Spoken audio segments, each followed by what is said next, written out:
সংসদে উত্থাপিত আকারে সন্ত্রাস বিরোধী সংশোধন বিল 2026 পাশ করা হোক।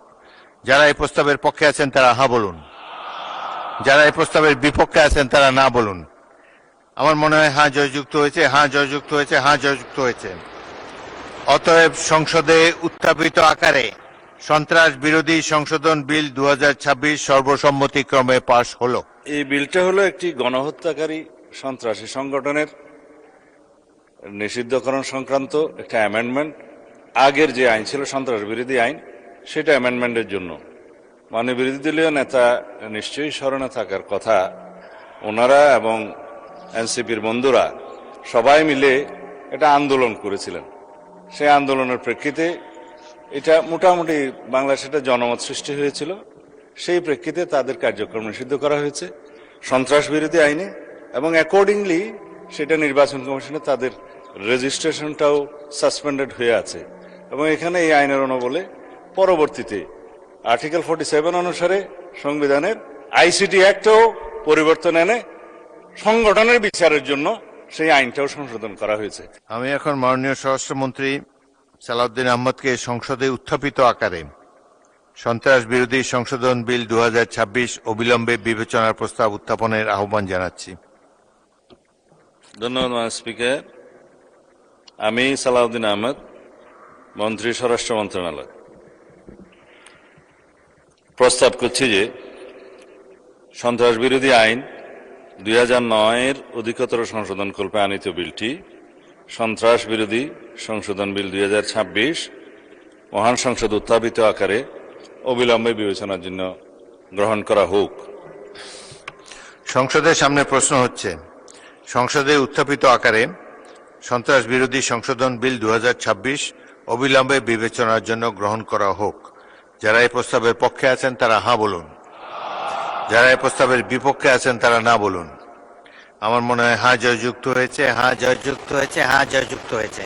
অতএব সংসদে উত্থাপিত আকারে সন্ত্রাস বিরোধী সংশোধন বিল 2026 অবিলম্বে বিবেচনার জন্য গৃহীত হল। মাননীয় সদস্যবৃন্দ, বিলটির উপর দফাওয়ারি কোনো সংশোধনী নেই। আমি এখন এই বিলের দফাগুলো সংসদের সামনে পেশ করছি। সংসদের সামনে প্রশ্ন হল, বিলের দফা 2, 3 ও 4 এই বিলের অংশ হিসাবে গ্রহণ করা হোক।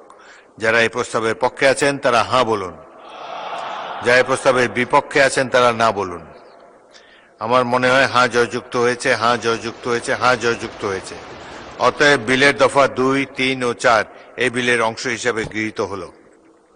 সংসদের সামনে প্রশ্ন হচ্ছে, বিলের 1 দফা, বলবৎকরণ দফা, প্রস্তাবনা, প্রবর্তন এবং শিরোনামা এই বিলের অংশ হিসাবে গ্রহণ করা হোক। যারা এই প্রস্তাবের পক্ষে আছেন তারা হ্যাঁ বলুন, যারা এই প্রস্তাবের বিপক্ষে আছেন তারা না বলুন। আমার মনে হয় হ্যাঁ জয়যুক্ত হয়েছে, হ্যাঁ জয়যুক্ত হয়েছে, হ্যাঁ জয়যুক্ত হয়েছে। অতএব বিলের 1 দফা, বলবৎকরণ দফা, প্রস্তাবনা, প্রবর্তন এবং শিরোনামা এই বিলের অংশ হিসাবে গৃহীত হল। মাননীয় স্বরাষ্ট্রমন্ত্রী, আপনি বিলটি পাশ করার প্রস্তাব উত্থাপন করতে পারেন।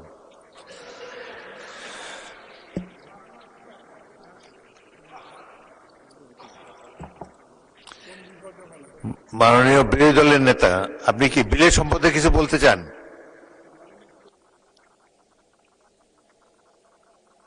বিরোধী দল নেতাকে মাইক দেন। এই সংক্রান্ত একটা তুলনামূলক শীট আমরা এই 3-4 মিনিট আগে হাতে পেয়েছি, তো এটা পুরা পড়তে পারি নাই। যেহেতু আইনটা অবশ্যই একটা সেন্সিটিভ আইন, আমরা কি অনুরোধ করতে পারি যে এটা পাশের জন্য একটু সময় হাতে রেখে আমাদেরকে একটু সুযোগ দেওয়া হোক। মাননীয় আপত্তি জানাবার জন্য একটা নির্দিষ্ট সময় আছে, সে সময় আপত্তি করলে এটা আমরা গ্রাহ্য করতে পারতাম। এখন বিলের এই স্টেজে আর আপত্তি করার সুযোগ নাই। দুঃখজনকভাবে শীটটা তো পেয়েছে এই মাত্র। এনিওয়ে, এটা হয়তো এটা এ সম্পর্কে পরে আমরা দেখব, কিন্তু এখন বিলের এই স্টেজে আপত্তি করার কোনো সুযোগ নাই। অতএব সংসদের সামনে প্রশ্ন হচ্ছে, আপনি কি বিলটি পাশ করার প্রস্তাব উত্থাপন করেছেন?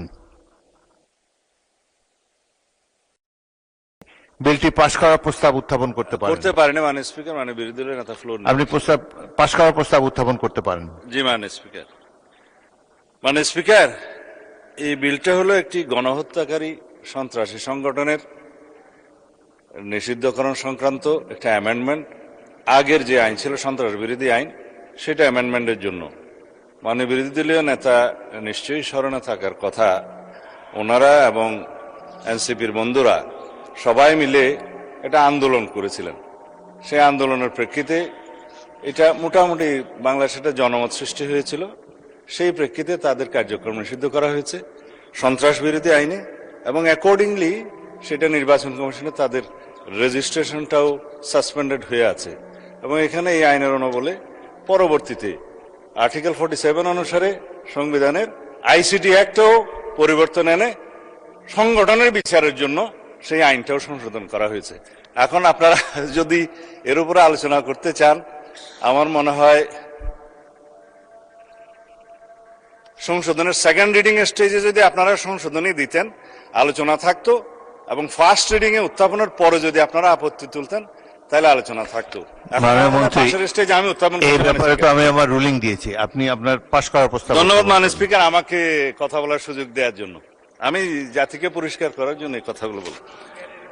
জাতি পরিষ্কার আছে, আপনি মেনে নিয়েছেন, ধন্যবাদ মাননীয় স্পিকার।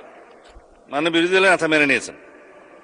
আমি সালাউদ্দিন আহমেদ, মন্ত্রী স্বরাষ্ট্র মন্ত্রণালয়, প্রস্তাব করছি যে সন্ত্রাস বিরোধী আইন 2009-এর অধিকতর সংশোধন কল্পে আনিত বিলটি সন্ত্রাস বিরোধী সংশোধন বিল 2026 মহান জাতীয় সংসদে উত্থাপিত আকারে পাশ করা হোক। সংসদের সামনে প্রশ্ন হচ্ছে, সংসদে উত্থাপিত আকারে সন্ত্রাস বিরোধী সংশোধন বিল 2026 পাশ করা হোক। যারা এই প্রস্তাবের পক্ষে আছেন তারা হ্যাঁ বলুন, যারা এই প্রস্তাবের বিপক্ষে আছেন তারা না বলুন। আমার মনে হয় হ্যাঁ জয়যুক্ত হয়েছে, হ্যাঁ জয়যুক্ত হয়েছে, হ্যাঁ জয়যুক্ত হয়েছে। অতএব সংসদে উত্থাপিত আকারে সন্ত্রাস বিরোধী সংশোধন বিল 2026 সর্বসম্মতিক্রমে পাশ হলো।